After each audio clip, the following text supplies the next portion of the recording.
idea es que ya empecemos a meternos en esta primera materia, o en este primer espacio con el que ustedes tienen contacto con materias específicas o con contenido específico de la carrera, que va a ser criminalística. Entonces, para esta primera clase teórica, o para esta primera clase ya sí abocados al contenido del programa, la idea es que empecemos a conversar un poco de qué es la criminalística, ¿sí? Si bien todos tenemos más o menos una idea acabada de qué se trata esto que nos metimos a estudiar, la idea es que podamos posicionarnos históricamente frente a lo que es la criminalística, entender cómo llegamos a la criminalística que tenemos hoy en día y que podamos entender que no siempre fue así. La criminalística no salió, no es que se formó de un día para otro, que salió de un repollo, sino que hubo una evolución de no tantos años, pero que nos depositaron en lo que hoy conocemos como criminalística. Entonces, la estructura de la clase de hoy, primero vamos a hablar de lo que fue la evolución de los medios de prueba y de las investigaciones criminales hasta llegar a la criminalística tal como la conocemos hoy en día, y vamos a introducirnos en las complejidades que existen o mejor dicho, en las complejidades que existen en entender a la criminalística como ciencia. Porque todos decimos, es una ciencia, sí, hacemos ciencia, somos científicos. Bueno, pero ¿cuál es el verdadero alcance? ¿Cuáles son las verdaderas implicancias de hacer ciencia? De darle respuestas a la justicia en nombre de la ciencia. Entonces, van a ver que detrás de eso, hay un montón de complejidades que, si bien no las vamos a poder profundizar todas porque escaparía a los alcances del curso, pero sí me interesa que ustedes tengan una noción de que no es solo decir, bueno, soy científico o hago ciencia o soy perito y con eso alcanza para que mi palabra sea irrefutable, ¿sí? Un poco de esto ya estuvimos conversando en la clase pasada. Entonces vamos a empezar a ver qué hay detrás de eso. En definitiva, los objetivos para esta clase van a ser, en primer lugar, formalizar un punto de partida sobre el cual construir conocimiento. Vamos a decir, bueno, la criminalística es esto, y sobre esto vamos a empezar a construir. Vamos a comprender cómo fueron cambiando las formas en las que se investigan los delitos y se demuestra la culpabilidad o la inocencia de las personas. Y fíjense que tenemos dos elementos acá. Por un lado, cómo se investigan los delitos, y por otro lado, cómo se demuestra la culpabilidad o la inocencia de las personas. Vamos a ver de qué forma fueron evolucionando esos dos elementos.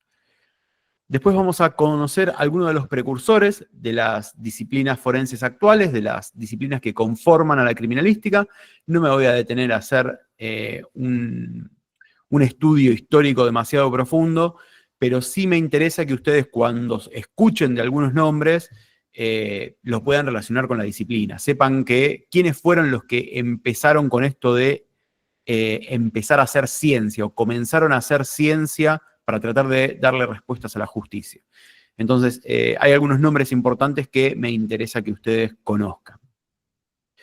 Un punto importante también va a ser que vamos a diferenciar lo que es la criminalística de la criminología, que fundamentalmente en estudiantes de los primeros años o de las primeras materias, o gente que no conoce lo que es cada una de las disciplinas, suele confundir y usar como sinónimos cuando en realidad no lo son. Nosotros vamos a ser profesionales de esto, así que no nos podemos dar el lujo de confundir lo que es la criminalística y la criminología. Vamos a ver que son dos cosas completamente diferentes. Y como les adelanté hace un ratito también, vamos a empezar a dimensionar las complejidades de la criminalística como ciencia. Entonces, bien, si yo les pregunto a cualquiera de ustedes qué es la criminalística, hay algunos de ustedes que ya me estuvieron contando que trabajan en criminalística, que forman parte de un gabinete, o que tuvieron contacto por trabajar en una comisaría y tuvieron contacto con el personal de criminalística, o hay gente del Poder Judicial también. Pero si me tuvieran que definir o que contar, no con una definición técnica, sino si le tuvieran que explicar a un amigo qué están estudiando, ¿qué es para ustedes la criminalística? Es la ciencia que analiza los indicios de un presunto hecho ilícito. Bien, tenemos ahí dos elementos importantes. Por un lado, indicios, ¿sí? Va a analizar, es una ciencia que se va a dedicar al estudio de indicios. Esos indicios ya vamos a ver que podrán ser físicos, digitales, pero siempre vamos a analizar indicios. Y por otro lado, para tratar de esclarecer o de aportar información a un presunto hecho delictivo. Un hecho que amerite una investigación, pero que nosotros no sabemos si es delictivo o no, y tampoco nos corresponde a nosotros decir si es delito o no, sino que eso va a ser la determinación que haga un abogado, un fiscal, un juez, ¿sí? Pero bien, esa sería la definición técnica, si se quiere, ¿sí? Es una ciencia que estudia indicios para aportarle información a la justicia. Entonces, más o menos dentro de esa definición o dentro de esa idea, nosotros nos podemos imaginar o podemos conocer por lo que vemos en la tele, por lo que vemos en la serie, por lo que vemos por el acceso a la información que tenemos a diario, que la criminalística se dedica en primer lugar a recolectar pruebas en el lugar del hecho, recoge indicios, esos indicios de los que hablábamos recién, en las tareas de campo, que esos indicios se procesan en un laboratorio de acuerdo a cuál sea su naturaleza, si es un indicio genético, una huella dactilar, un arma de fuego, etcétera, se van a procesar en sus respectivos laboratorios forenses, y con la información que surja de esos peritajes, la justicia va a poder tomar decisiones sobre las personas para ver si las encarcela o no, para tratar de hacer justicia o de esclarecer esos presuntos hechos delictivos que está investigando.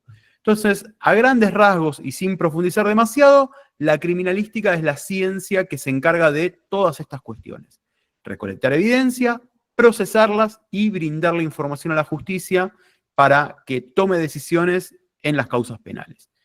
Acá lo estamos acotando a las causas penales, tengan en cuenta que la criminalística también puede intervenir en otras ramas del derecho, no solo en la justicia penal, puede intervenir en la civil, en la laboral, en la que sea. Si siempre que se necesite un conocimiento científico para tomar una decisión, incluso por fuera de la justicia también hay algunos trabajos o algunas aplicaciones que puede tener, pero nosotros nos vamos a enfocar en lo que es la criminalística dentro de la investigación penal específicamente, dentro de la investigación criminal.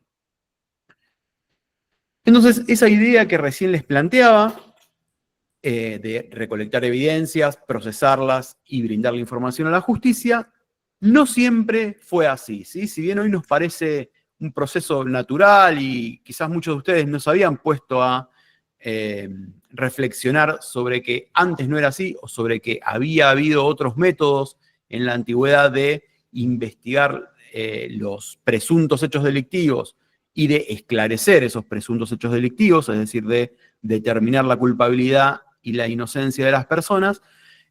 Como les decía, ese estado actual en el cual nos encontramos nosotros, que sería este cuadrito que ustedes ven al final, el We Are Here, donde dice que la criminalística, que la criminalística en realidad se dedica al estudio de la prueba indiciaria y aportar investigación científica a esas investigaciones criminales.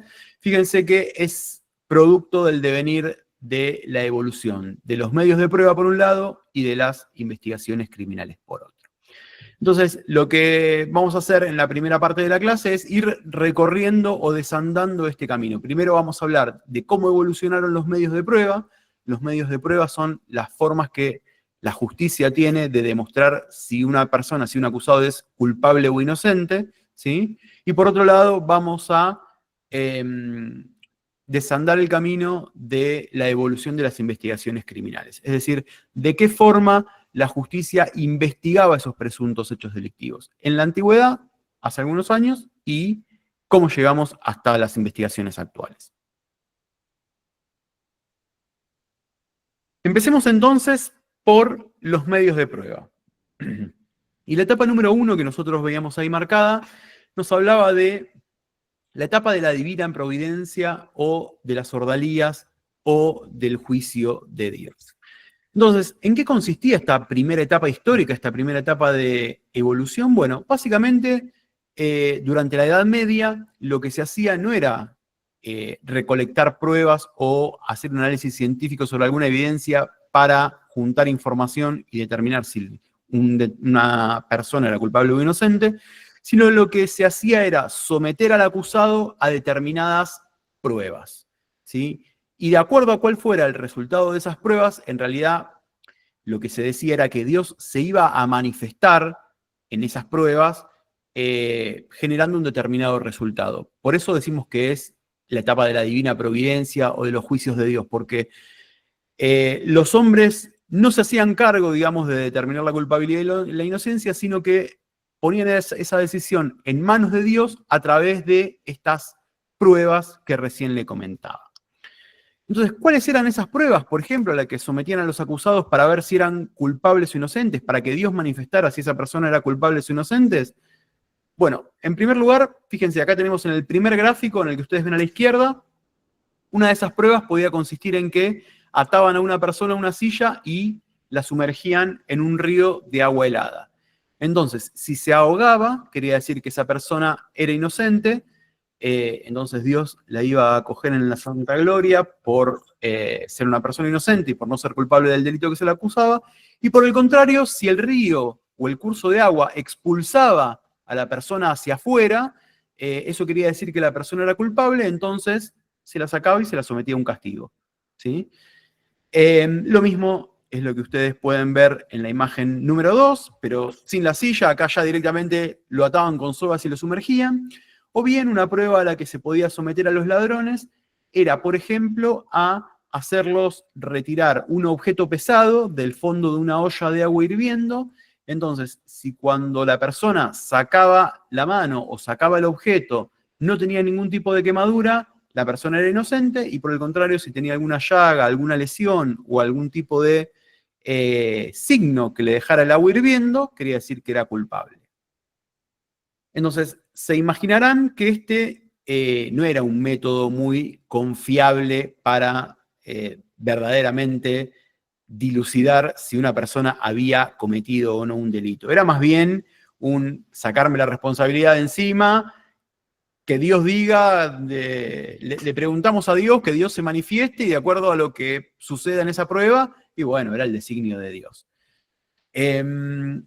Cuando les deje este PowerPoint subido a la plataforma, van a poder escuchar acá. Ahora no se los voy a hacer escuchar porque es un audio que tiene más o menos 10 minutos, pero Alejandro Dolina, me imagino que todos ustedes conocerán quién es, hace una reseña muy interesante y cuenta de una forma muy pintoresca de qué se trataban estas ordalías, que es un poquito lo que les resumí yo recién, pero explicado un poco más largo, con más detalles, ¿sí? Así que se los dejo, haciendo clic acá lo van a poder escuchar.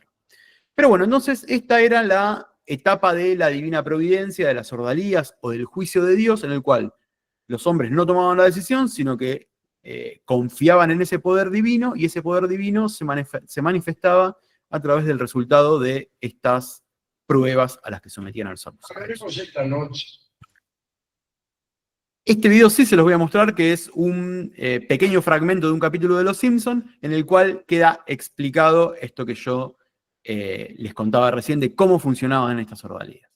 ¿Pero qué se nos ha metido en la cabeza? Esta cacería de brujas se ha vuelto un circo. ¡Ella es la bruja! Yo voy a acusarla también. Es una locura. Yo no soy bruja. Ah, ¿y por qué tus lienzos son más blancos que los míos? Ya oí suficiente. ¡Quémenla! ¡Sí!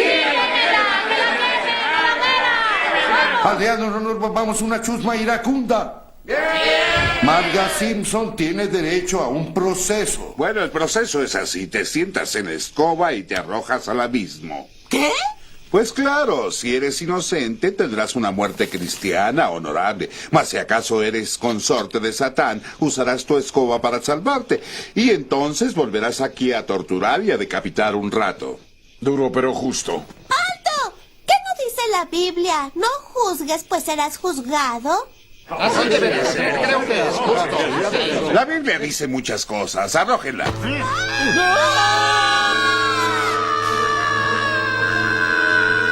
Hermanos, hermanas, hemos cumplido el designio de Dios y enviado a una buena mujer a su lado para...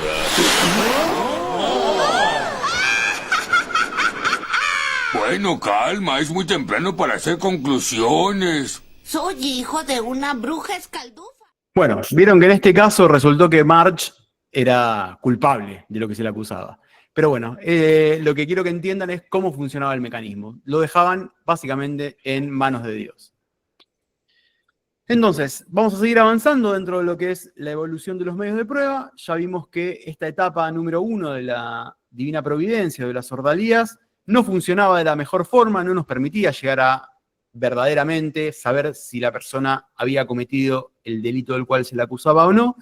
Entonces, se dieron cuenta que ese sistema no funcionaba y pasaron a un segundo sistema, a una segunda forma de tratar de determinar la culpabilidad o la inocencia. Acá ya no estaba Dios en el centro, Dios como protagonista, sino que lo que estaba en el centro de la escena, o el elemento más importante de esa investigación, si se quiere, entre comillas, que se llevaba adelante, era el testimonio. Entonces, se trataba de determinar si una persona era culpable o inocente a través del testimonio o de la confesión. Cuando hablamos de la confesión, obviamente que es la declaración de el imputado, ¿sí? Si el imputado se declaraba culpable o si el acusado se declaraba inocente, y también de los testigos que pudiera haber, ¿sí? Entonces, fíjense cómo la centralidad pasa a estar en la palabra, en el testimonio, y no en ese componente divino que teníamos en la etapa número 1. Ahora, ¿cuál era el problema que tenía o que tuvo el testimonio y por qué no lo dejamos ahí? ¿Por qué los medios de prueba tuvieron que seguir avanzando y evolucionando? Bueno, el principal problema que tenían los testimonios, fundamentalmente aquellos que se obtenían de los acusados, es decir, esas confesiones que se obtenían, no eran recopiladas, no eran obtenidas, no eran registradas de forma espontánea, no eran brindadas de forma espontánea, sino que se lo sometía al acusado a determinadas prácticas que, digamos, no eran del todo humanas, si se quiere, no eran del todo humanitarias.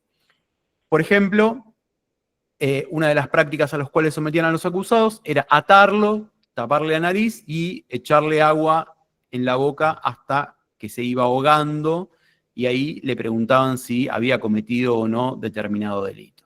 Otra práctica a la que lo podían someter era atarlo a esta especie de rueda, como si fuese un espiedo gigante. Fíjense que acá hay un brasero que se iba avivando, entonces lo iban pasando por encima del brasero hasta que diera su testimonio.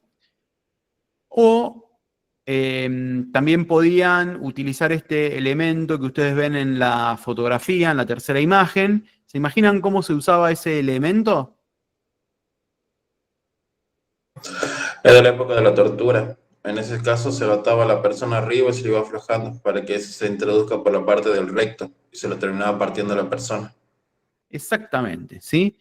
Tal como nos describía recién el compañero, fíjense que es lo que muestra la última imagen. Entonces, se sometía a las personas a esta clase de prácticas para que brindaran su testimonio y, bueno, en base a eso, castigarlas o no.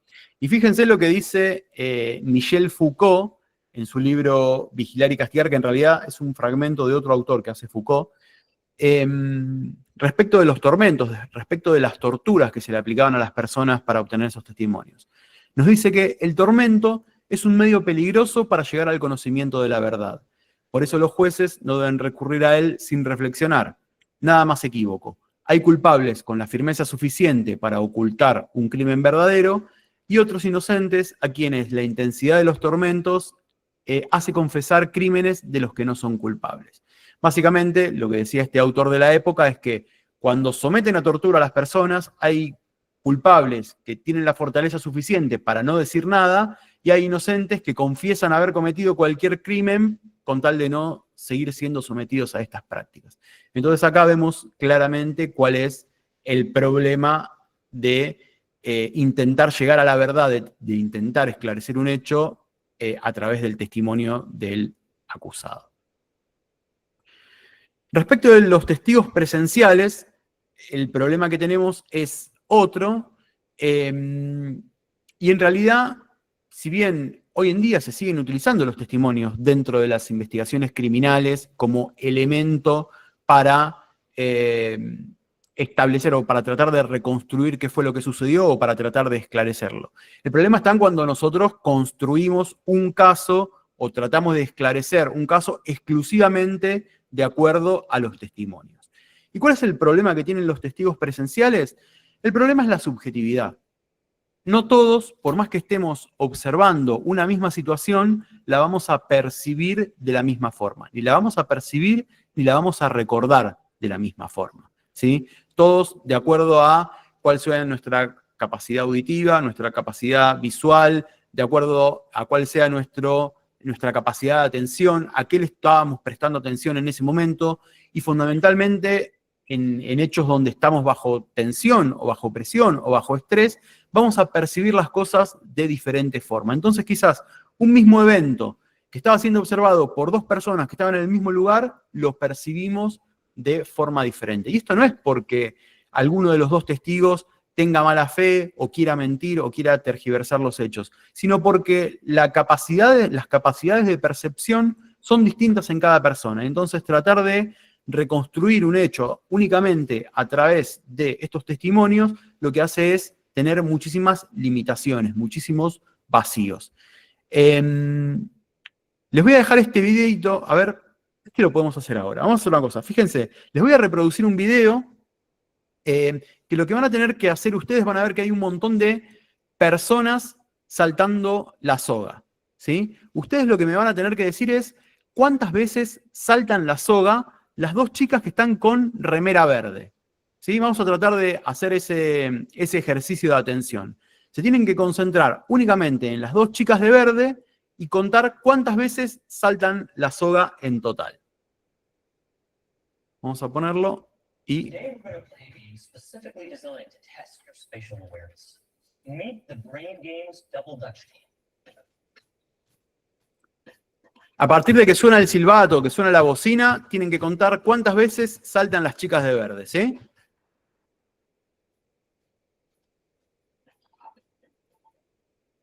Now, what does jumping rope have to do with the brain? Well, the Double Dutch requires off-the-chart spatial awareness. Today, these kids are going to help us test yours. For this game, all you have to do is keep track of the number of times that either of the girls in green jumps. You'll count each time one of them lands a jump, like this. 1, 2, 3, 4, 5. As you can see, these jumpers are pretty quick on their feet, so you're going to have to pay attention to keep up. When the whistle blows, start counting. Ready? A partir de ahora.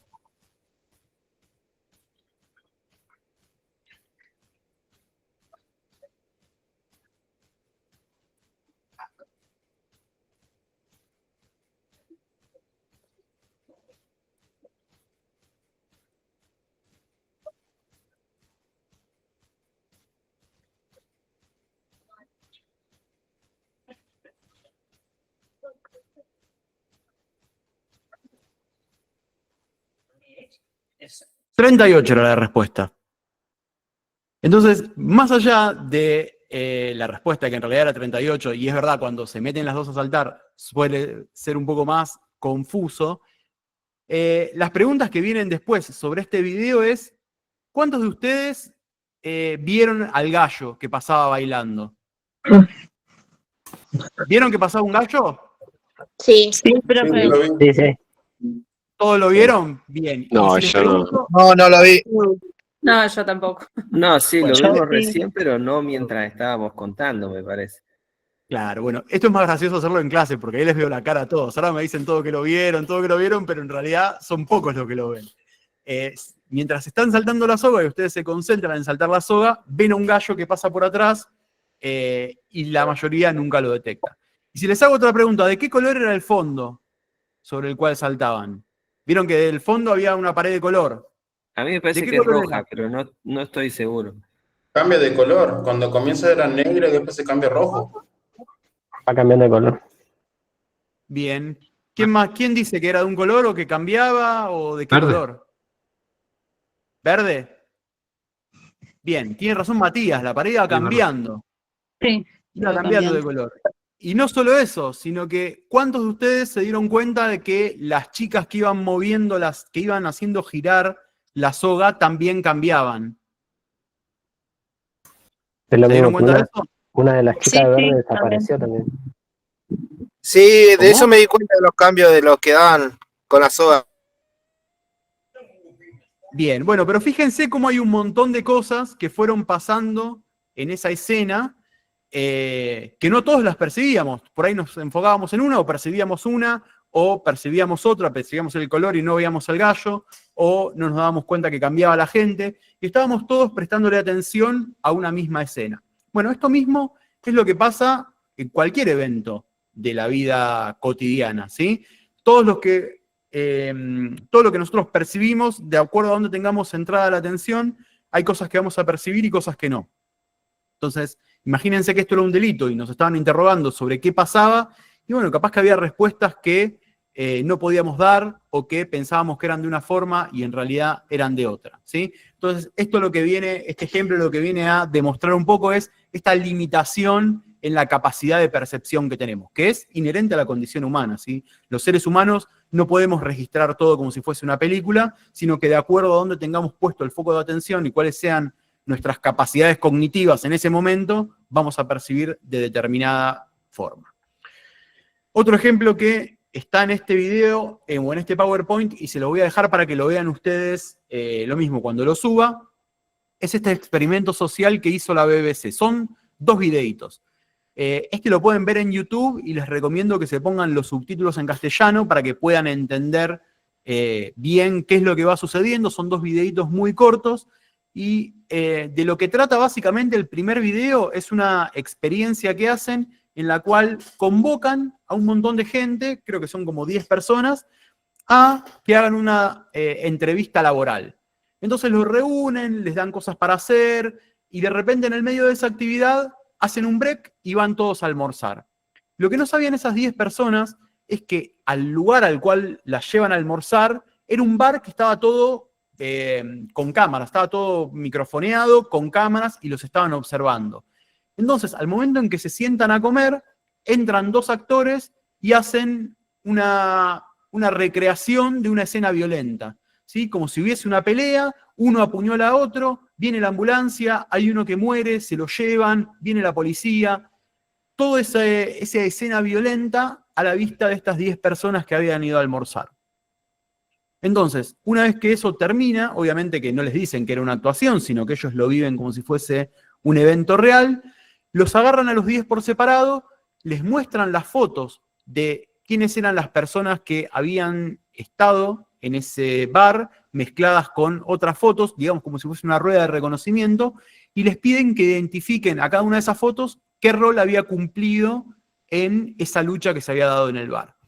Bueno, lo anecdótico de esto es que todos confunden quién es el agresor, ¿sí? Señalan como agresor a otra persona, a uno que ni siquiera estaba, y confunden los roles. El que es atacado, la víctima la confunden con el que estaba mirando, y el que estaba mirando lo confunden con el amigo.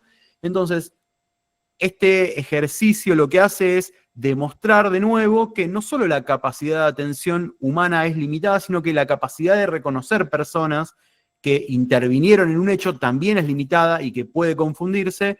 Entonces, habla un poco de las debilidades de los testigos para identificar, ya les digo, roles o personas en un hecho fundamentalmente donde hubo estrés. Porque imagínense que ustedes están comiendo y entran 2 a pelearse y hay un muerto y se apuñalan, eso genera una sensación de estrés en quien lo está viendo que limita aún más la percepción que tienen de ese acontecimiento. Entonces, fíjense cómo, de nuevo, estos 2 ejercicios o estos 2 experimentos que se hacen, lo que hacen es demostrarnos que la capacidad de percepción de los seres humanos no es fiable 100% y que por eso no son un buen método para tratar de esclarecer las investigaciones criminales únicamente a partir de estos elementos, ¿sí? Ya vimos que los testimonios o que las confesiones de los acusados no sirven porque pueden ser obtenidas bajo tortura, no siempre física, quizás también psicológica, y que los testimonios de los testigos presenciales tampoco son 100% fiables por estas limitaciones que vienen a exponer estos 2 experimentos. Bueno, eso se los voy a dejar para que los vean. Y esto de las limitaciones que tienen los testigos, fundamentalmente en los procesos orales o en los juicios orales que se llevan en Estados Unidos Es algo que está muy estudiado, muy explotado, y algunos abogados tratan de utilizarlo como una herramienta para desacreditar a los testigos, ¿sí? Cuando le hacen una pregunta sobre un determinado acontecimiento, ya saben que tiene que el testigo tiene una percepción limitada, entonces tratan de desacreditarlo, como en este caso hace Lionel Hutz. Bueno, si en verdad usted nunca olvida nada, dígame esto. ¿De qué color es mi corbata? Usted lleva una corbata roja y blanca rayada con un medio nudo Windsor. Ah, ¿verdad? ¿Eso es lo que cree? Bueno, si eso es lo que cree, tengo algo que decirle. Algo que lo va a desacreditar mucho. Y eso es lo que sigue. No tengo ninguna corbata. Pero si me equivoqué con eso, tal vez me equivoqué con la señora Simpson. No más preguntas. Bueno, acá le sale mal a Lionel Hutz porque, oh casualidad, que Apu sí tenía muy buena memoria. Pero, ya les digo, esa limitación es un problema que tiene las declaraciones testimoniales. Y no solo es un problema que les cuento recién o que se expone, digamos, a partir de esos dos experimentos, sino que el Proyecto Inocencia, ¿saben qué es el Proyecto Inocencia? ¿Escucharon hablar alguna vez? Sí, son para las personas que están privadas de su libertad, que en teoría son inocentes o que cuando el juicio se le hizo fue, por decirlo así, salió mal y se revén las causas, pero después de un determinado tiempo preso. Exactamente. Como nos decía Matías, Proyecto Inocencia es una organización sin fines de lucro que nace en los Estados Unidos y lo que hace es rever condenas de personas que están encarceladas injustamente. Las revén, fundamentalmente lo que tratan de hacer es de aplicar tecnología que está disponible en la actualidad y que al momento en que se realizó ese juicio no estaba disponible. La mayoría de las causas es el ADN, ¿sí? Pero no solamente a partir del ADN han logrado demostrar que las personas eran inocentes y han logrado exoneraciones, sino a partir de también demostrar o de valerse de estudios actuales que demuestran que las técnicas que se utilizaron en ese momento para encarcelar a la persona no son científicas, ¿sí? O no son fiables, como por ejemplo la identificación de personas a través de las marcas de mordedura. Bueno, sobre esto vamos a volver en clases futuras. En esta clase o en esta parte de la materia lo que me interesaba mostrarles es que, de acuerdo a los registros que tiene Proyecto Inocencia, de las 249 personas que había logrado exonerar, son datos de hace 6 meses más o menos, de esas 249 personas, en el 63% de los casos había algún tipo de individualización o de identificación errónea por parte de testigos presenciales, ¿sí? Testigos que identificaban mal los roles, como pasaba en ese experimento que yo les contaba recién. Y en un 27% de los casos, de esas 249 personas que habían exonerado, había algún tipo de falsa confesión. Tengan en cuenta que en Estados Unidos sí se toman en cuenta las confesiones como elemento de prueba. Entonces, lo que marca Proyecto Inocencia es que eso es un problema y que el 27% de los casos que ellos habían intervenido y que habían logrado revertir esas condenas iniciales, había algún tipo de falsa confesión involucrada. Entonces, fíjense que son números relevantes esto de los problemas que generan los testimonios en las investigaciones criminales y que quedan reflejados en estas estadísticas de Proyecto Inocencia. Entonces, hablando de los medios de prueba, ya vimos que las ordalías no funcionaban, que basar la investigación en los testimonios tampoco sirve. Entonces, vamos a ver qué pasa con las investigaciones criminales, o sea, cómo fueron evolucionando las formas en las cuales la justicia llevaba adelante la investigación criminal para saber si tenía que condenar o no a una determinada persona. Acá vamos a hablar muy rápido de dos etapas. Una es la etapa equívoca y otra es la etapa empírica. La etapa equívoca tiene como protagonista a este personaje que ustedes ven en pantalla, que es François Vidocq.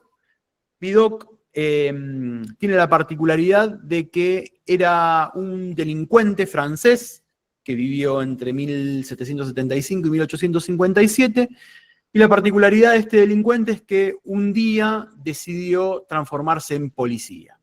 Entonces cuenta la leyenda que una de las tantas veces era un delincuente muy famoso, que había sido encarcelado un montón de veces, que era acusado por delitos de homicidio, por contrabando, etcétera, etcétera, etcétera, un prontuario más que amplio, y cuenta la leyenda que una de las tantas veces que lo encarcelan, pide entrevistarse con el jefe de policía, lo llevan ante el jefe de policía, y lo que le dice Vidocq es que él quería cambiar de oficio, había decidido encarrilar su vida y que quería incorporarse a las filas del orden, quería ser parte de la fuerza de seguridad. A lo que el jefe de policía se le ríe en la cara, y Vidocq lo que le dice es, bueno, yo sé que usted no me cree, entonces esta noche cuando me trasladen a mi calabozo, yo lo que voy a hacer es me voy a escapar, como hice tantas otras veces, pero voy a volver frente a usted como muestra de mi buena voluntad, para que vea que verdaderamente quiero encarrilar mi vida. Cuenta la leyenda que efectivamente el jefe de policía se le vuelve a reír en la cara, y cuando lo están trasladando, Vidocq se escapa y vuelve frente al jefe de policía. A partir de lo cual, el jefe de policía lo incorpora a la policía, se convierte en uno de los primeros detectives de la historia, porque hasta ese momento no existía esto de, piensen que era a principios del 1800. Entonces, no es que había un cuerpo policial destinado a investigar delitos, a seguir pistas de delincuentes para encarcelarlos. Los cuerpos de policía que existían hasta ese momento reprimían el delito, pero no investigaban, ¿sí? No existía la figura del detective. Y Vidocq lo que hace es justamente empezar a cumplir ese rol. Ahora, no porque tuviese una formación investigativa, porque desarrollara un método para investigar o para llevar adelante las causas o para instruir los sumarios, sino que básicamente el éxito que tuvo Vidocq durante esa época se debía a que delataba a los que hasta el día anterior habían sido sus compañeros. Entonces, al ser un delincuente conocido, que se sabía mover en el delincuente de Lampa, que conocía quiénes eran el resto de los delincuentes, lo que hacía era delatarlos y encarcelarlos, básicamente, ¿sí? Entonces, esto habla de por qué la etapa equivoca, porque lo que empezaron a hacer las fuerzas policiales era incorporar delincuentes, porque estos delincuentes, al conocer el ámbito en el cual se movían, tenían esa capacidad de poder ir y detener a sus ex compañeros, por decirlo de alguna forma. Entonces, esta etapa equívoca que tiene a François Vidocq como referente es, digamos, el primer intento o el primer esbozo que tuvieron las fuerzas policiales por comenzar a investigar, ¿sí? Acá les voy a dejar la biografía de Vidocq también, para quien la quiera leer, puede tener un resumen de lo que fue la vida de Vidocq. Y si buscan en YouTube, también van a tener un relato que está muy bueno, y también debe durar unos 10 minutos, en el cual Alejandro Dolina también cuenta un poco de qué se trató la vida de Vidocq y cuáles fueron algunas de las historias que se le atribuyen. Entonces, obviamente sabemos que hoy en día no se nos ocurriría que la investigación criminal la llevemos adelante en base a criminales que la policía incorpore, sino que hoy sería prácticamente inadmisible. Si bien sabemos que en algunos casos existe esta figura de el buche, pero no es un mecanismo, digamos, que tenemos naturalizado o que es nuestro pilar fundamental o que basamos nuestras investigaciones criminales en base a incorporar o a que esos delincuentes formen parte de las instituciones para poder perseguirlas, sino que nos valemos de otros métodos porque, bueno, por lo que se imaginarán, el incorporar delincuentes, primero, no solo es un problema ético, un problema legal, sino que le estamos dando herramientas estaríamos como negociando con los delincuentes para tratar de perseguir a la delincuencia. Sería algo que hoy en día en las sociedades modernas es inadmisible. Entonces, bien, ya que esta metodología o esta forma no funcionó, lo que empezaron a pensar algunos autores, y esta etapa empírica o esta etapa que denominamos precientífica, se caracteriza por la aparición de determinados personajes de ficción. Acá lo mismo, nos tenemos que posicionar mentalmente en qué época sucedía. Fíjense, entre mediados del 1800 y principios del 1900, donde no existían esta figura del detective, esta figura del investigador que yo les decía, esto de aplicar el método inductivo-deductivo a determinadas evidencias para sacar conclusiones e ir construyendo una acusación. Era algo que no existía, eran personajes de ficción y nacieron justamente a partir de algunos de estos personajes que yo les menciono o que les pongo en pantalla. Auguste Dupin, Sherlock Holmes y Hércules Poirot son algunos de los personajes de ficción que empiezan a cumplir con este rol, con esta tarea. Lo mismo, como les decía, piensen ustedes que el detective no existía, que la única forma que había de investigar delitos hasta ese momento era incorporar delincuentes para que persigan a la delincuencia. Entonces, estos autores lo que crean o lo que se imaginan es un sujeto con una inteligencia superior a la media que a partir de aplicar su conocimiento o de explotar esa inteligencia superior a realizar deducciones o a partir de estudiar determinados indicios o determinadas marcas o determinadas huellas que quedaban en los crímenes o en los lugares del hecho, podían ir construyendo una investigación hasta dar con el culpable. Incluso en algunos pasajes de Sherlock Holmes se ven cómo aplica sus conocimientos científicos a determinadas evidencias para extraer información y en base a eso ir, digamos, esclareciendo los hechos o los casos que se le presentaban. Entonces, por eso vamos a denominar a esta etapa de evolución que, si bien nace de la ciencia ficción, pero después se empieza a volver realidad, esta etapa precientífica o etapa empírica de las investigaciones criminales. Y como les dije, estos dos caminos, estos dos recorridos, nos traen hasta el lugar que tenemos hoy, o hasta las metodologías que conocemos hoy, que es estudiar los indicios materiales, estudiar las cosas que nosotros encontramos en el lugar del hecho, a través de la aplicación de conocimiento científico, poder extraer información y de esa manera poder no solo investigar, sino que demostrar también la culpabilidad o la inocencia de las personas.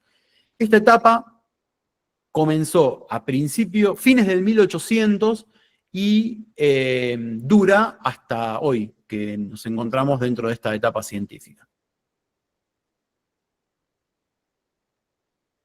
Entonces, para mencionar algunos de los personajes o de las personalidades que dieron los primeros pasos en esta cuestión de aplicar ciencia o de tratar de extraer información de los indicios materiales a través del conocimiento científico, vamos a mencionar en primer lugar a Hans Gross.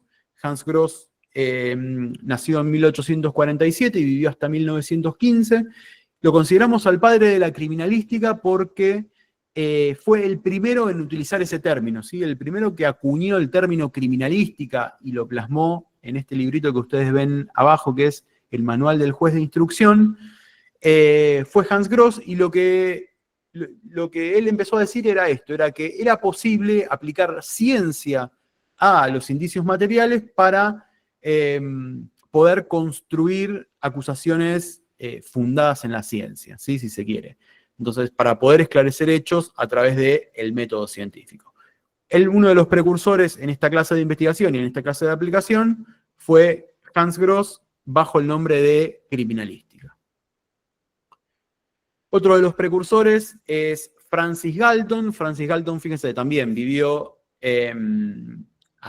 nació a principios del 1800 y vivió hasta 1911. Y lo que hizo Galton fue empezar a estudiar las huellas dactilares con fines identificativos. Fue el que detectó que las huellas dactilares eran todas diferentes, y que permanecían inalterables a lo largo de la vida del sujeto. Entonces entendió que este elemento podía ser una clave, podía ser vital para poder reconocer a las personas, ¿sí? Tengan en cuenta esto. Pensemos, hoy en día a todos nosotros nos resulta casi, lo tenemos tan incorporado que nos resulta algo común identificar a personas a través de las huellas dactilares. Pero piensen, antes de que comenzáramos a utilizar las huellas dactilares, el problema que era tratar de identificar a una persona. Imagínense que a mí me metían preso, ¿sí? Yo cometía un hecho delictivo y me encarcelaban. Entonces, ¿qué forma tenían de saber que el que me estaba deteniendo, qué forma tenía de saber que yo era yo? ¿Sí? Juan Pablo Corinti, bien. La primera vez que me detienen, yo digo soy Juan Pablo Corinti y me detienen, me largan. Me vuelven a detener. Y yo digo soy Juan Pérez. ¿Y cómo sabe el que me está deteniendo quién soy? ¿De qué manera lo corrobora eso? Bueno, entonces, eso era un problema en esta época. Y Francis Galton, a través del estudio que se venía haciendo sobre las huellas dactilares, fue uno de los que le vio potencial para poder identificar a las personas. Otra personalidad importante es Alphonse Bertillon. A Bertillon también lo desvelaba este problema de identificar a las personas, pero Bertillon fue por otro lado. Así como Galton le vio potencial a las huellas dactilares y creía que eso había alguna forma de poder individualizar a las personas a través de los diseños únicos que nosotros tenemos en la tercera falange de los dígitos. Alphonse Bertillon fue por otro lado, y lo que dijo, bueno, para tratar de identificar a las personas, para tratar de individualizarlo, lo que podemos hacer es un sistema a través del cual tomemos las medidas corporales. Entonces, si yo detengo a una persona, le tomo ciertas medidas corporales. La próxima vez que lo vuelva a detener, le voy a volver a tomar las medidas, y como esas medidas me van a coincidir con las que tomé en primera instancia, voy a saber de que estoy hablando del mismo sujeto, ¿sí? Las medidas que tomaban era, fíjense, la envergadura, es decir, la distancia entre los dedos mayores cuando la persona tiene los dedos abiertos, los brazos abiertos, la circunferencia de la cabeza, en fin, una serie de medidas de distintas partes del cuerpo, y esas las registraba en una ficha. Entonces, esas medidas se las asignaba a un determinado nombre, y cuando lo volvieran a detener, lo mismo, y lo iban a cotejar con ese archivo, y si coincidían, se las podían atribuir a que era la misma persona.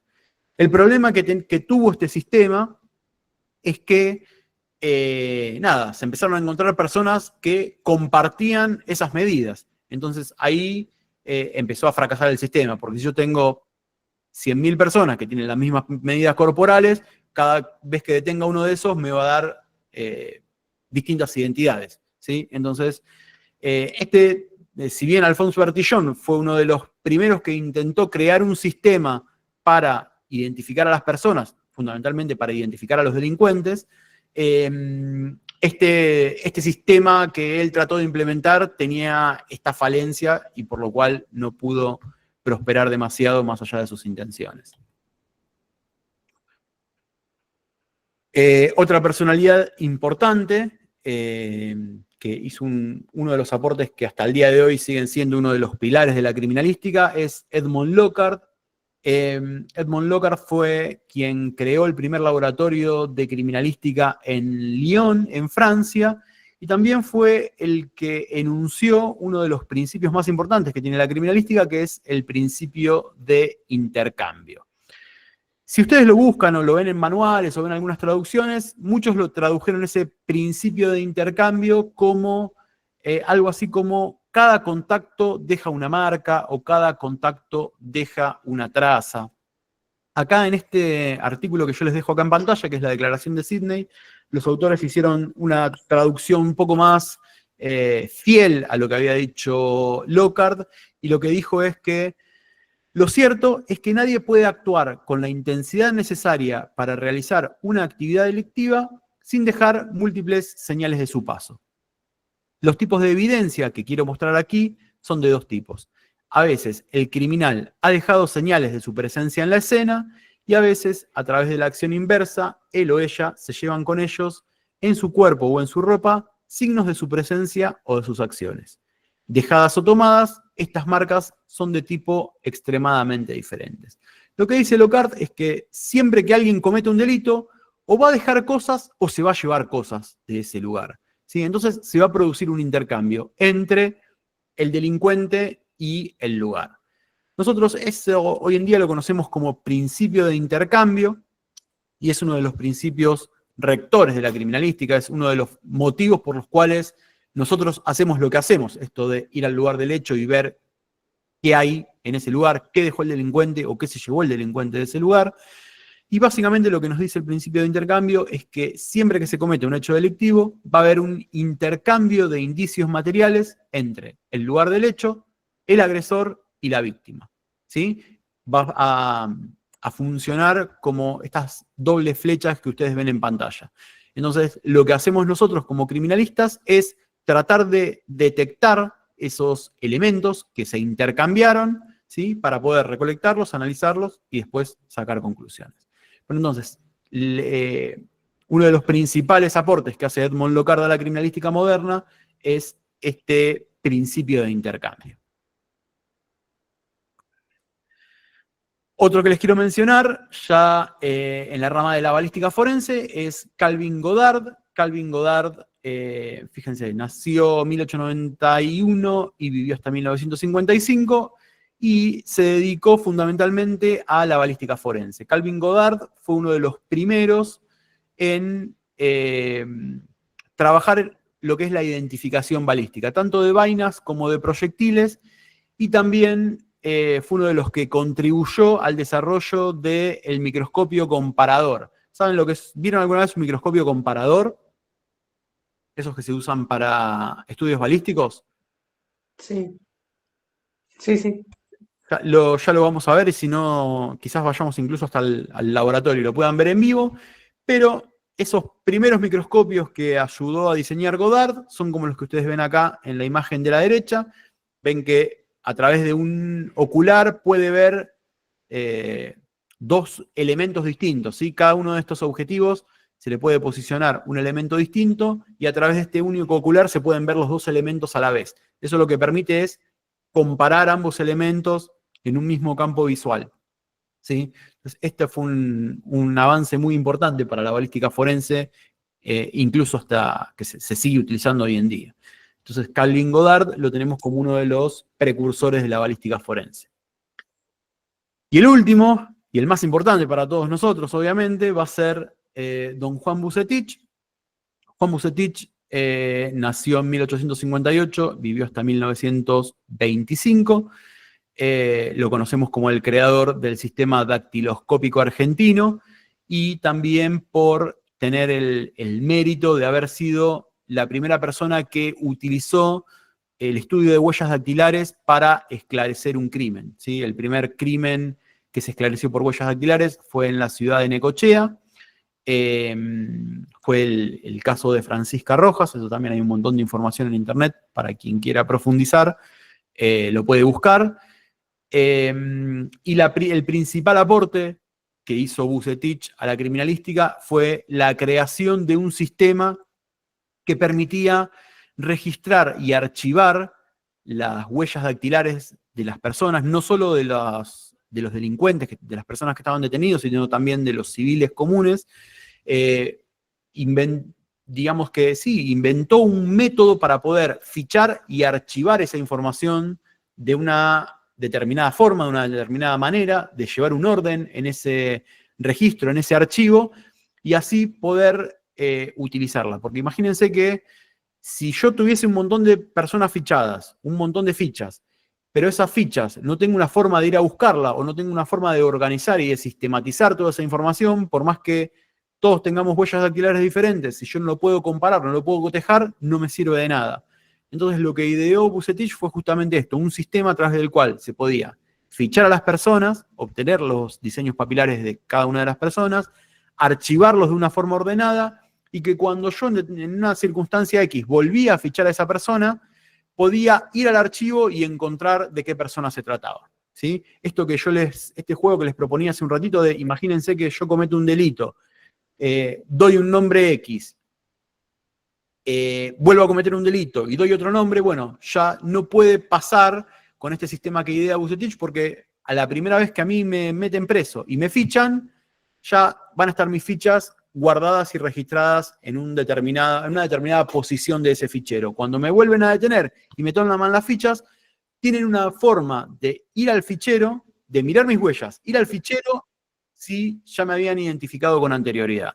Sí, entonces, por eso decimos que el sistema dactiloscópico argentino digamos que fue revolucionario en su momento, porque lo que permitió fue identificar a las personas de forma inequívoca. ¿Sí? Ya no iba más o no funcionaba más esto de que cada uno se podía cambiar el nombre, total, no rastreaban los antecedentes. Y que no solo se utilizaba para fichar delincuentes, sino que se podía llevar también un registro civil. Bueno, entonces, este fue el principal aporte. Si quieren leer un libro que les recomiendo también es este que ven acá en pantalla, que se llama La cacería de hierro, es un libro de Hugo Alconada Mon, que salió el año pasado. Es una ficción, es una novela, pero está bueno porque va contando una historia en la cual lo va mechando con este caso de Francisca Rojas, que les comentaba recién. Digamos que tiene partes de ficción y parte de investigación histórica, e incorpora muchos elementos de este caso de Francisca Rojas a la novela, y está bueno. Así que si les interesa profundizar o para entretenerse nomás y para ir agarrando ritmo de lectura, esta novela es recomendable.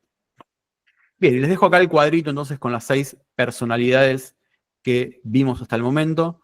Ya les digo, me interesa que relacionen el nombre con cuál fue el principal aporte que hicieron y no mucho más que eso. Obviamente que este recorte es arbitrario y subjetivo, podría mencionar a muchísimas más personas, pero ya les digo, no me interesa tanto profundizar en el perfil histórico, sí me interesa que ustedes reconozcan algunos nombres importantes, pero nada, le podríamos haber dedicado una materia entera a ver quiénes fueron los precursores, pero tampoco era la idea.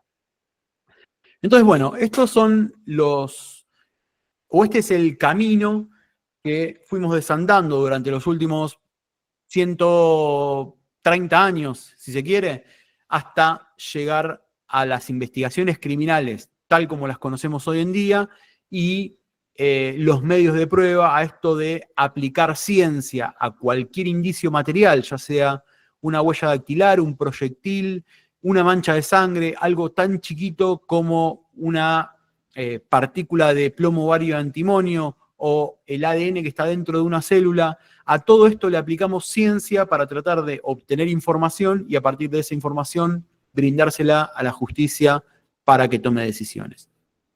Como les decía también al principio, tengan en cuenta que hoy en día la criminalística no se limita únicamente a la evidencia física, a la evidencia palpable, a la evidencia tangible, sino que hoy en día también tenemos que empezar a considerar a la evidencia digital dentro de este mundo o dentro de estos medios de prueba útiles para la investigación criminal.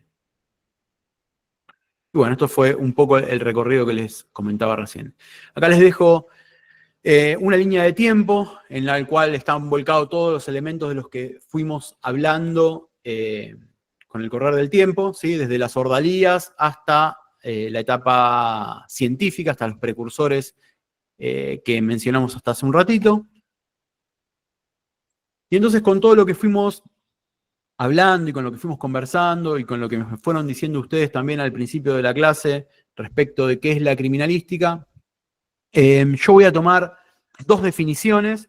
La primera definición de ciencia forense es la que figura en la Academia Americana de Ciencias Forenses, la AAFS, y lo que dice la academia es que cualquier ciencia utilizada con fines legales es una ciencia forense.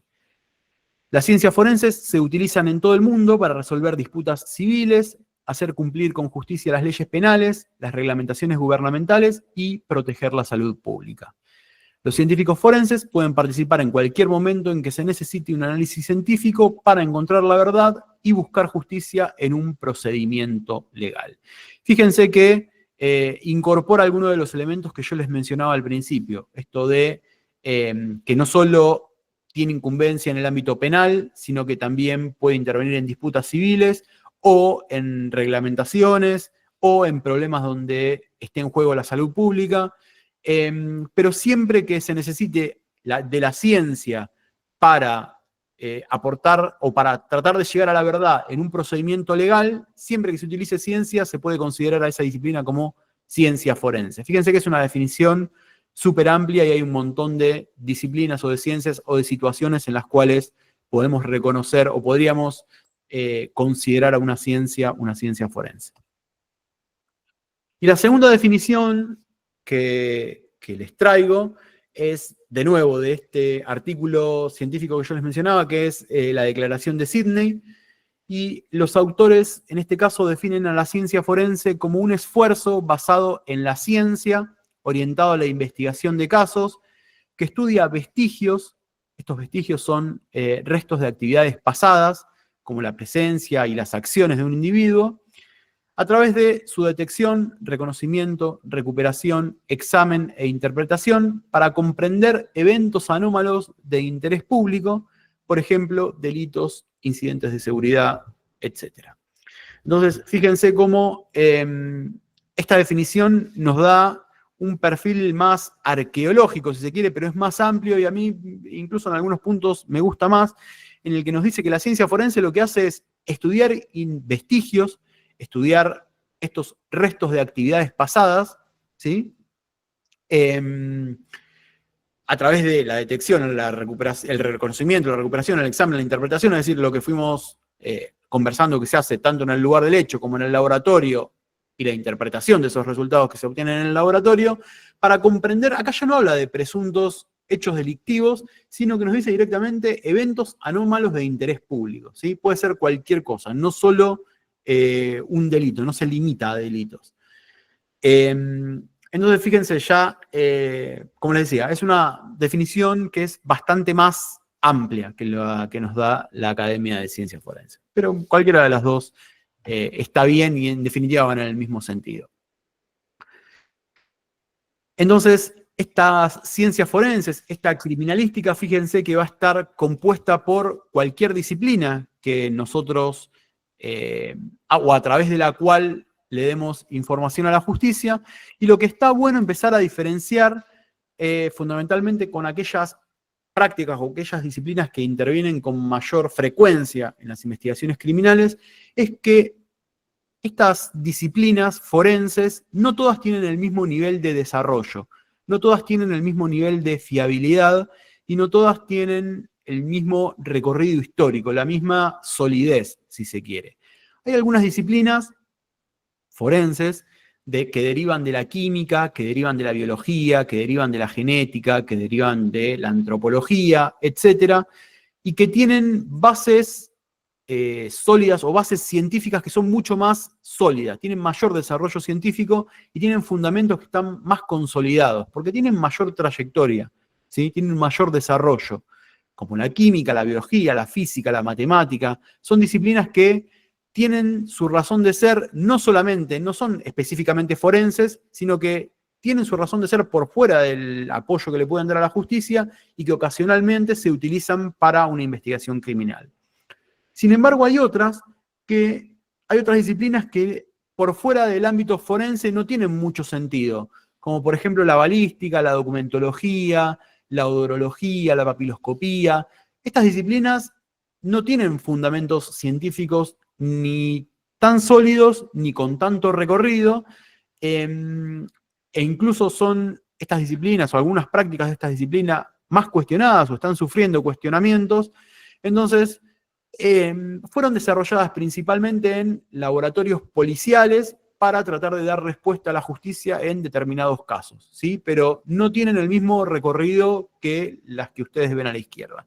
Esta diferenciación de disciplinas está buena empezarla a tener en cuenta, porque cuando hablemos de fiabilidad, cuando hablemos de fundamento científico, cuando hablemos de repetibilidad y reproducibilidad, se van a dar cuenta que cuáles son las críticas que le empiezan a hacer a estas disciplinas que ustedes ven en la segunda columna. Entonces, nada, me interesa que se queden con esto, que la criminalística es una ciencia multidisciplinaria que se nutre de un montón de disciplinas, siempre para darle respuesta a la justicia, pero que no todas esas disciplinas tienen la misma solidez científica, ¿sí? Unas son más sólidas que otras. Y lo que no tenemos que perder de vista es que la criminalística o la evidencia científica es únicamente uno de los pilares de la investigación criminal. En toda investigación criminal nosotros tenemos una pata que va a ser esta prueba científica que le va a aportar la criminalística, va a haber prueba documental, ¿sí? Prueba que nos da, que podemos generar a partir de documentos, a partir de, no sé, por ejemplo, un ticket de peaje, una factura de compra de algún elemento, un registro de asistencia, etcétera. Cualquier documento que me pueda dar información útil para la causa, yo lo puedo incorporar en el proceso. Eso va a ser prueba documental. Y también la prueba testimonial. La prueba testimonial, si bien nosotros dijimos que tenía algunas debilidades y que no era 100% fiable, tampoco la podemos dejar de lado, ¿sí? Hay información que nos pueden aportar los testimonios que puede ser útil para el esclarecimiento de un caso. Lo que no tenemos que hacer es que toda nuestra investigación criminal se base únicamente en prueba testimonial, pero estos tres elementos, la prueba indiciaria, la prueba documental y la prueba testimonial, se articulan, ¿sí? Para poder construir estas teorías del caso sólidas. Una investigación criminal sólida va a tener articulados elementos de tres tipos: de prueba científica, prueba criminalística, prueba documental y prueba testimonial, ¿sí? Y otra cosa que me interesa que ustedes visualicen, un poco también ya se los había comentado la clase pasada, son las etapas de intervención criminalística, ¿sí? ¿En qué momento interviene la criminalística dentro de las investigaciones criminales? Entonces, nosotros vamos a marcar básicamente 4 momentos. Un primer momento de detección y recolección de indicios, que son el procesamiento de la escena del crimen, cuando nosotros vamos al campo a tratar de detectar y recolectar la mayor cantidad de información posible, ¿sí? O de elementos que me brinden información. Esa sería la etapa número 1. La etapa número 2 va a ser cuando yo analizo esos indicios que recolecté, ¿sí? Cuando los llevo al laboratorio y los someto a determinado peritaje para obtener información, donde extraigo la información de ese elemento. Una tercera etapa que va a ser cuando yo recibo todos los resultados de cada uno de los laboratorios y los tengo que entender qué significan en el contexto en el cual fueron secuestrados, en el hecho que estoy investigando, qué significa cada uno de esos peritajes. Y finalmente, la declaración en juicio, que es cuando se produce la prueba. ¿Se acuerdan que yo les dije que por más que nosotros hagamos un excelente trabajo de recolección, un excelente peritaje, una excelente interpretación, si yo al momento de declararlo, declaro mal o no logro ser claro o no logro ser consistente al momento de producir prueba, de brindar mi declaración en juicio, todo el trabajo excelente que pude haber hecho se cae o no sirve de nada, ¿sí? O pierde valor, o es subestimado, o no le dan el valor que verdaderamente tiene. Entonces, ustedes como técnicos se van a tener que centrar principalmente en la etapa número 1, que va a ser la detección y recolección de indicios. Van a tener que tener algunos conocimientos básicos sobre cómo se procesan esos indicios y sobre cómo se interpretan. Y van a tener que ser hábiles declarantes al momento de la instancia de juicio oral. O sea que sus áreas más destacadas dentro de todo el trabajo criminalístico van a ser la primera y la última, ¿sí? Es decir, en el campo, como operadores de campo, y al momento de producir prueba, al momento que ustedes tengan que contar qué fue lo que hicieron en esa escena del crimen. Entonces, esto es importante que lo tengan claro, ¿sí? Estos 4 momentos. Y finalmente, ya para para ir cerrando y ir consolidando, digamos, ir redondeando esta idea de qué es la criminalística y a qué se dedica y qué tenemos que hacer, a mí me gusta tomar esta metáfora del rompecabezas que está en el manual de Bebel y Garner de reconstrucción de escena del crimen, que es este que ustedes ven acá abajo a la izquierda. Y lo que plantean los autores es que la tarea del criminalista es básicamente como armar un rompecabezas. Pero es un rompecabezas que tiene algunas complicaciones extra, no es un rompecabezas normal. En primer lugar, la primera complicación que tiene este rompecabezas es que no tenemos el modelo de referencia. Vieron que cuando ustedes lo compran un rompecabezas, en la tapa está el dibujo al que tienen que llegar, o la imagen a la que tienen que llegar una vez que ponen en orden todas las fichas. Bueno, nosotros como criminalistas tenemos que armar un rompecabezas sin ese modelo de referencia, ¿sí? No sabemos qué estamos armando. Tenemos que empezar a poner fichas en orden sin ese modelo de referencia. La segunda complejidad que tiene nuestro rompecabezas es que a ese juego le faltan fichas. Nunca vamos a tener todas las fichas de esa imagen completa. ¿Por qué? Porque vamos a tener lugares de incertidumbre. Va a haber información de ese hecho que no vamos a tener. Más allá de que hagamos la mejor investigación, la más completa, de que levantemos la mayor cantidad de evidencia posible y que la procesemos de la mejor manera, no vamos a poder dar respuesta o poder conocer todo lo que pasó en ese hecho que estamos investigando. Siempre hay cosas que la criminalística no va a poder responder, ¿sí? Entonces, tenemos que siempre hacernos la idea de que en nuestra investigación, en nuestro procesamiento, va a haber lagunas de incertidumbre. Obviamente que lo que tenemos que tratar de hacer nosotros es que siempre esa incertidumbre sea la menor posible. ¿De qué manera logramos que sea la menor posible? Bueno, tratando de recolectar en esa etapa crítica, que es la primera en la que ustedes se van a dedicar el día que egresen, al momento de intervenir en el lugar del hecho, ustedes tienen que recolectar no solo la mayor cantidad de información, sino también información de la mayor calidad posible, ¿sí? Cantidad y calidad no siempre van de la mano, entonces ustedes van a tener que desarrollar el suficiente espíritu crítico para poder lograr esto, articular, mejor dicho, la cantidad y la calidad de información para que la incertidumbre, las cosas que no voy a saber de ese hecho, sean las menores posibles. Y finalmente, el tercer punto que ellos destacan como una complejidad de este rompecabezas que armamos los criminalistas es que tiene mezcladas piezas de otros juegos. Es decir, que no tenemos dentro de esa montaña de fichas que nos toca ordenar, no solamente vamos a tener de la imagen que tenemos que armar, sino que va a haber cosas mezcladas que no corresponden a ese juego.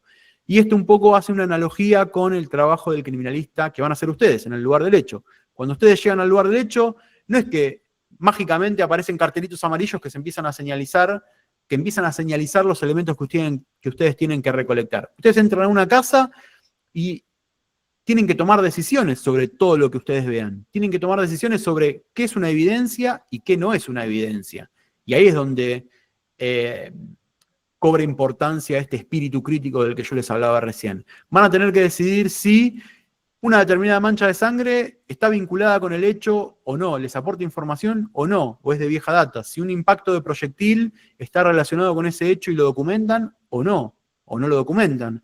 En fin, van a tener una infinidad de elementos disponibles y ustedes van a tener que ir tomando decisiones sobre cuál de esos elementos les aporta información útil para tratar de responder estos interrogantes que ven en amarillo en la pantalla.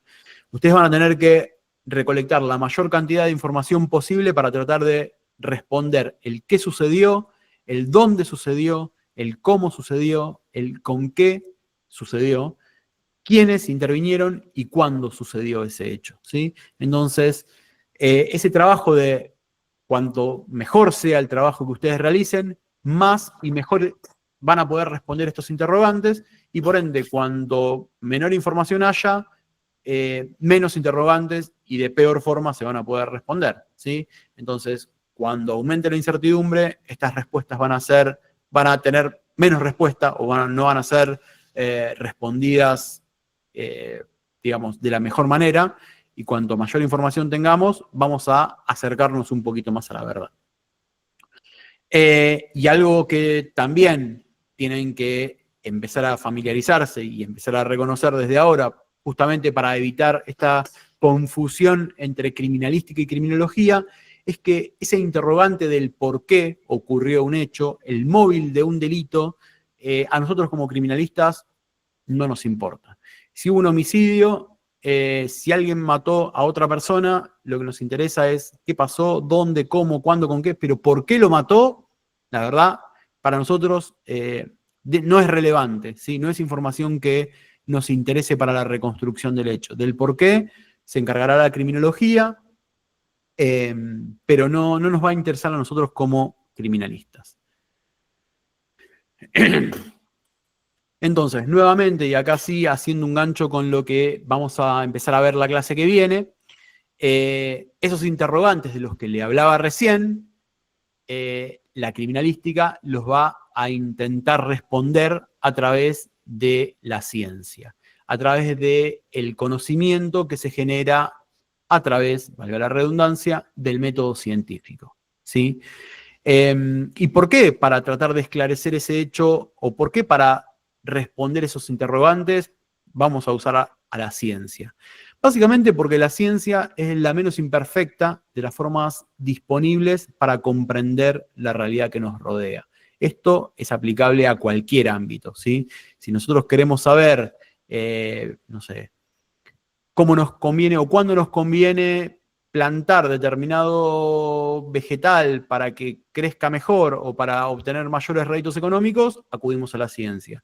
Si queremos saber cuál es la mejor forma de no enfermarnos o que no nos afecte determinada enfermedad, recurrimos a la ciencia. Si queremos saber acerca del calentamiento climático o de cuál va a ser el clima en los próximos años, recurrimos a la ciencia. Siempre que nosotros queremos conocer o queremos obtener información del mundo que nos rodea, vamos a la ciencia, le preguntamos a la ciencia. Con esa misma lógica, cuando nosotros queremos saber qué sucedió en determinado hecho puntual, en determinado acontecimiento que presumimos delictivo y necesitamos información confiable, acudimos a la ciencia, ¿sí? Entonces, esa es la razón de ser de la criminalística, poder brindarle respuestas científicas a la justicia. Dentro de estas disciplinas, y acá también voy a dejar planteado un tema sobre el que vamos a volver las clases que vienen, tengan en cuenta que la ciencia no es 100% objetiva, ¿sí? No existen las prácticas que sean 100% objetivas, todas van a tener algún grado mayor o menor de subjetividad, y en gran parte esta subjetividad va a estar relacionada con esta diferenciación que yo les mencionaba hace un ratito en aquellas disciplinas o aquellas prácticas que tienen un mayor sustento científico que otras. Bueno, vamos a volver sobre esto. Ahora me interesa que les quede esta idea de que ninguna es 100% objetiva, todas van a tener algún grado de subjetividad, pero que aún así siguen siendo la forma más eficiente de tratar de acercarnos a la verdad cuando investigamos un hecho criminal. Y acá les dejo algunas definiciones ahora sí para cerrar. Vinimos hablando de la criminalística y dijimos que no es lo mismo que la criminología. Entonces, lo que les dejo son algunas definiciones de criminología que da la Sociedad Europea de Criminología para que justamente podamos trazar esta distancia o marcar esta distancia entre criminalística y criminología. Fíjense lo que nos dice la Sociedad Europea de Criminología. Nos dice que el término criminología hace referencia a todo el conocimiento académico, científico y profesional concerniente a la explicación, prevención, control y tratamiento del delito y la delincuencia, agresores y víctimas, incluyendo la medición y detección del delito, la legislación y la práctica de la justicia penal y la fuerza de seguridad judicial y sistemas correccionales.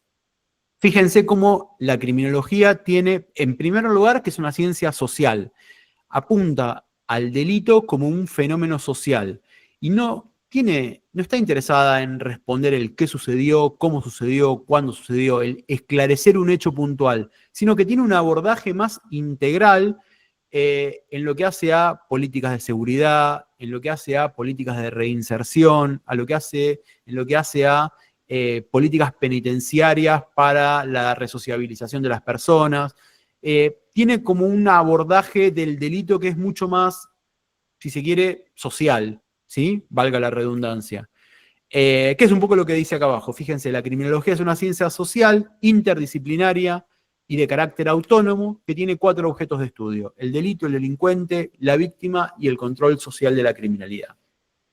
Se centra en el estudio del fenómeno criminal, así como en el proceso de definición y sanción de la conducta desviada. Además, también se centra en la prevención y el tratamiento de estas conductas, que es lo que les contaba recién. Basa sus fundamentos en conocimientos diversos de disciplinas y ciencias, tales como lo son la sociología, la psicología, el trabajo social, la medicina, la antropología, la estadística, apoyándose de manera indirecta del derecho penal. Entonces, fíjense cómo criminalística y criminología no son lo mismo. Entonces, como resumen de todo lo que fuimos viendo hoy, quédense con que la criminalística se encuentra en la etapa actual de evolución de los medios de prueba y de las investigaciones criminales, y es uno de los pilares de las investigaciones criminales modernas, ¿sí? Tanto los medios de prueba como las investigaciones criminales fueron evolucionando y devinieron en lo que hoy conocemos como criminalística. Es una ciencia multidisciplinaria que busca ofrecer a la justicia la mejor explicación posible sobre el incidente investigado, a partir de la información que se obtiene del estudio de los indicios materiales y digitales, e intenta dar respuesta al qué, cuándo, dónde, quiénes, cómo, con qué de un presunto hecho delictivo. Hay disciplinas y prácticas que tienen mayor grado de desarrollo científico que otras, esto también es lo que les mencionaba. La criminología es una ciencia social inter y multidisciplinaria que estudia al delincuente, a la víctima y al delito como un fenómeno social, con apoyo de la psicología, la sociología, la medicina, la estadística, etc., y responde al porqué del delito, y que existen distintos niveles de subjetividad en las prácticas de la criminalística y que ninguna es 100% objetiva.